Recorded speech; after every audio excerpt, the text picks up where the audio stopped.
Did you know that there are people that probably shouldn't have a destination wedding? In this video, I want to talk to you about 5 reasons I think a potential destination wedding may not be right for certain people.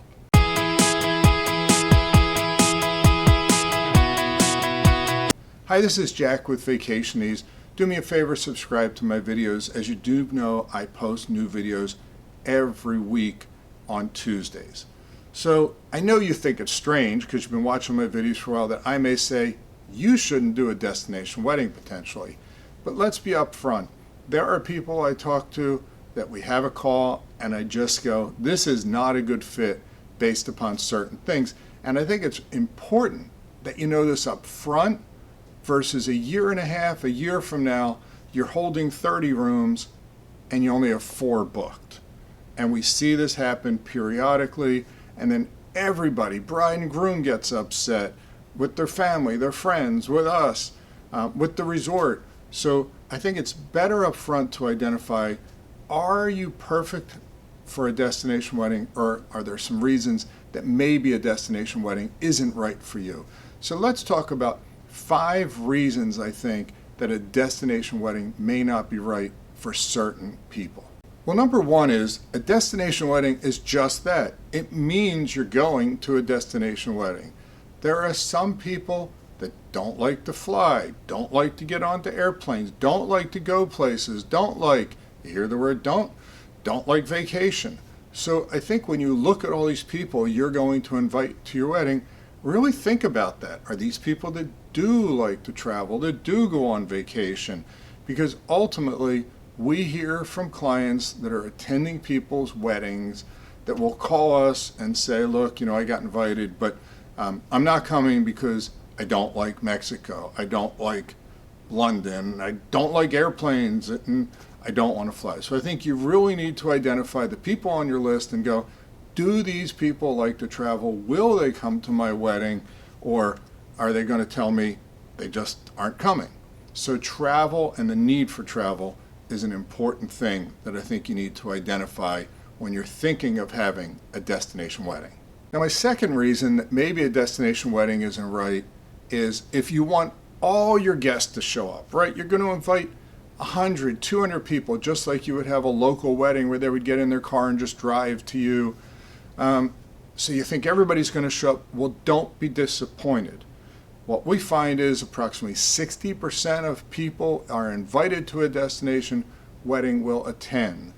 I hear from brides all the time that get upset that everybody's not attending. They're throwing this amazing party. How dare they not show? So if you expect that everybody or the majority or almost everybody you're inviting is going to show, you may not want to have a destination wedding. Expect 50 to 60% of the people you're inviting to show, and that's what we typically see. My third reason why you may not want to have a destination wedding is pretty simple.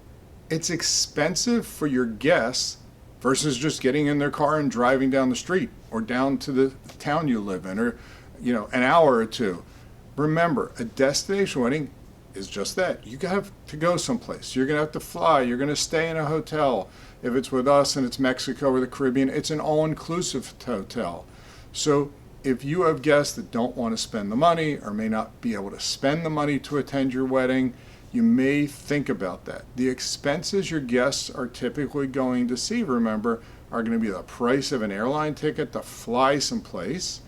Number 2, they're going to have to get from the airport to the resort, and then they're going to stay at that resort for 4 or 5 days. Now, number 4 is similar to that.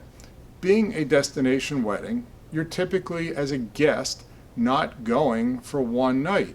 So you need to think about your guests. Do they have the ability to take time off for their jobs? It's an interesting question, but most of our clients will stay at a destination wedding for 3, 4, 5 nights. So that means your guests are flying from wherever, staying wherever for 3 to 4 nights, and flying home. Now, if you didn't have the destination wedding in Mexico, Caribbean, wherever it may be, the likelihood is your guests may drive someplace.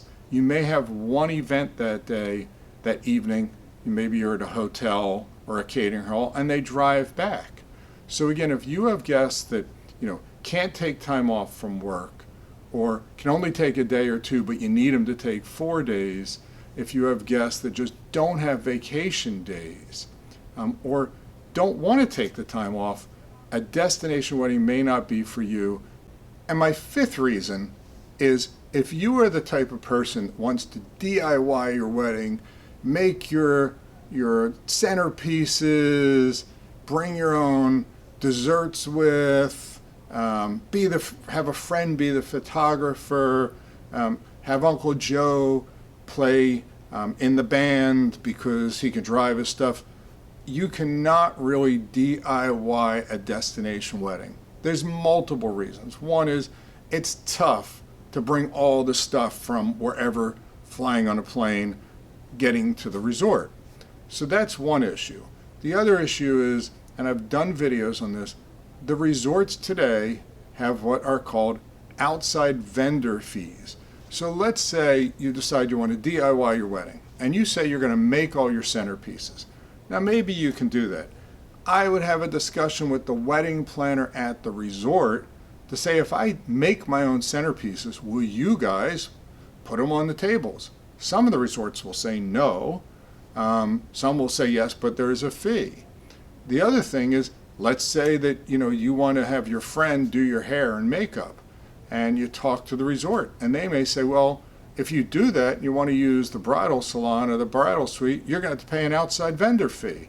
And your answer is, yeah, but they're not an outside vendor, they're one of my guests. So again, the idea of DIYing your destination wedding has a lot of complexities.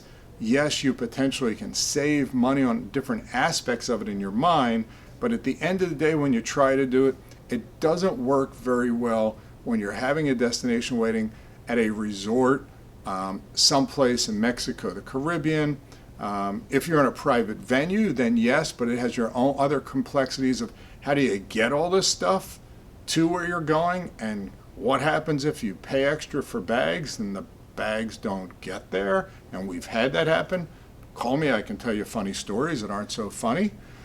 So anyway, I think that's answer number 5, which is a reason you don't want to have a destination wedding, is if you want to DIY all the various things in the destination wedding, a destination wedding may not be for you. Now, if you stayed on this long, forget everything I've said. Have a destination wedding.